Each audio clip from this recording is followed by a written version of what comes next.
नमस्कार। राम राम आप सभी को। क्या आप लोगों से क्या किससे क्या कहें, अपने दर्द अपने अंदर की व्यथा को हम क्या कहें। हम उस देश में रहते हैं जहाँ पर अब रहने का मन नहीं करता है। एक जागृत चेतना के आधार पर ये कह सकता हूँ कि अब इस देश में रहने का मन नहीं करता है जरा भी।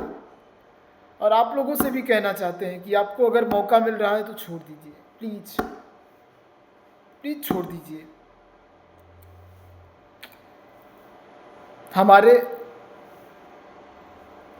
धर्म में, या यूं कहें कि हम दुनिया के इस धरती के उस समुदाय में से हैं जिनके पूर्वजों ने कितनी अच्छी चीज़ें विरासत में दी हैं।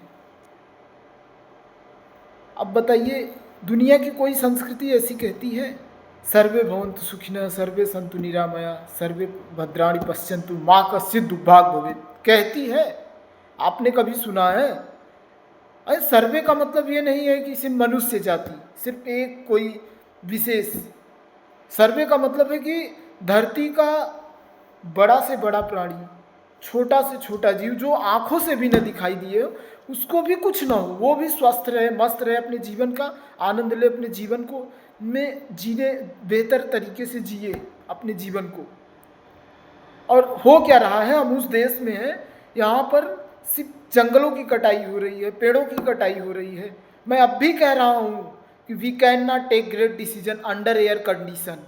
We can not take great decision under air condition. ये मैं रहूँ या न रहूँ, ये बात हमेशा लागू होगी। आप मशीनों के साथ नहीं जी सकते हैं। आप प्रकृति से जितना दूर होते जाएंगे, आप उतना ही चेतना विहीन होते जाएंगे, आप उतना ही चेतना विहीन होते जाएंगे। विकास का मतलब ये कहीं नहीं होता है कि सिर्फ मनुष्यों को देखा जाए। इवन मनुष्यों को देखते देखते मनुष्यों के लिए ही वो एक दिन काल बन जाए।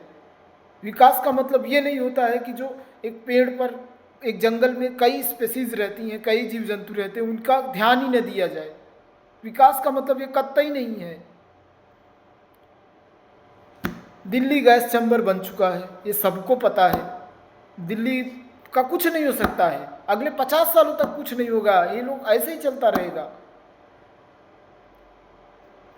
हसदेव जंगल छत्तीसगढ़ भारत का, छत्तीसगढ़ और झारखंड एक ऐसा राज्य है, गोवा, ये 3 राज्य ऐसे हैं जो भारत में ऑक्सीजन को प्रोवाइड करते हैं। भारत के लोगों को, भारत के जीव जंतुओं को ऑक्सीजन प्रोवाइड कराते हैं। लेकिन इनका भी कहानी अब खत्म ही समझो।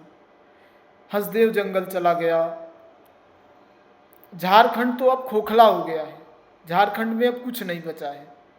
वहाँ के लोग अपना जो है ना शरीर, अपना जान की कीमत दे रहे हैं अगर वह रह रहे हैं तो। इस तरीके से उसको खोखला किया गया है, कोयले के चक्कर में, बाक्साइड के चक्कर में, अभ्रक के चक्कर में, दुनिया भर की चीज़ों के चक्कर में उसको खोखला कर दिया गया है। अभी लद्दाख की बात आई थी, लद्दाख में कुछ ऐसे मिनरल्स हैं जो करोड़ों सालों से दबे हैं। अब वहाँ भी माइनिंग करने की सोच रहे हैं। अगर उसके प्रति कोई बोल रहा है तो वो गद्दार है। इस तरीके का माइंडसेट है।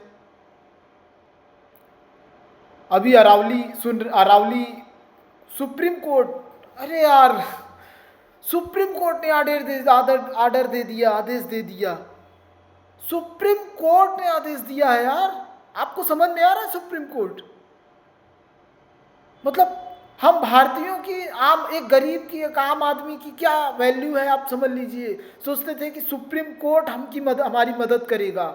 सुप्रीम कोर्ट ने मान लिया कि जो 100 मीटर से कम है अरावली, उसको हम पहाड़ मानेंगे ही नहीं।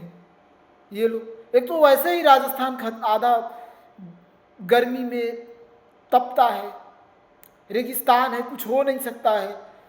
राजस्थान की आन बान आबरू शान इतिहास जो उस अरावली से जुड़ा है, उत्तर भारत का पहचान अरावली से जुड़ा है, जो पृथ्वी पे सबसे पहले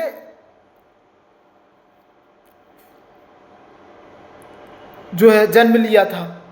हम आज उसको ही खत्म कर देने। दुनिया का कोई ऐसा देश नहीं होगा जो इस तरीके का सोच रखता होगा। सारी दुनिया सोच रही हमारे जंगल बचे, हमारी सारी चीज़ें बचे। हम एक ऐसे व्यक्ति हैं जो सोच रहे हैं हम ऐसे एक देश के रहने वाले जो है, जो एक असामाजिक प्राणी हैं, जो उसको ही खत्म करने पर तुले हैं, मतलब जो इस धरती की पहचान है। ये माइंडसेट है भाई। तो मैं तो यही कहूँगा कि आपको अगर मौका मिले तो देश छोड़ दीजिए, जहाँ बेहतर जीवन हो।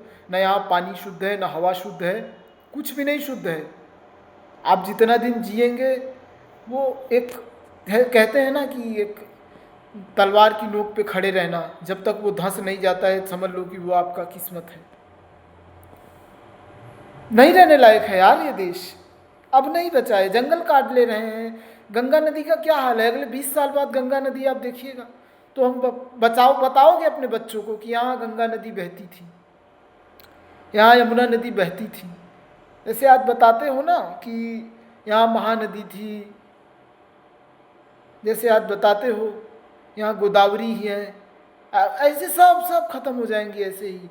जिस अरावली को ये काट रहे हैं वहाँ से लूनी नदी बहती है, महाराष्ट्र की दूसरी सबसे बड़ी नदी, ओ सॉरी राजस्थान की दूसरी सबसे बड़ी नदी। खंभात की खाड़ी वहीं से, उसी नदी से होते हुए खंभात की खाड़ी में जाके गिरती है। क्या हो रहा है यार, समझ में नहीं आ रहा है